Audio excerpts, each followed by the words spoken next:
Hundreds of young African leaders were given the opportunity to talk one-on-one with representatives of 65 companies at a private sector expo in Washington Tuesday.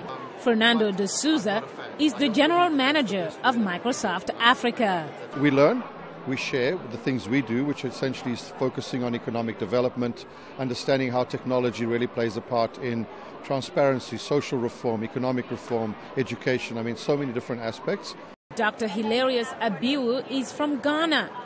He says he was able to maximize the opportunity by finding the companies that best serve his interests. I'm looking into issues of youth advocacy and policy, and probably creating leadership clubs in elementary schools and junior high schools back home.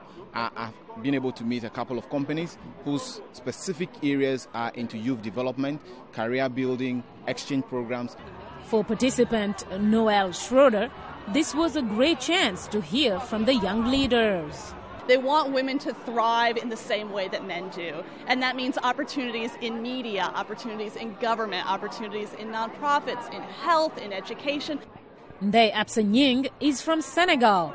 She said this networking session meant a lot to her. Meeting and interacting with all those people and identifying the areas of expertise which can help us get really, let's say, fruitful collaboration in the next future between Africa and the United States.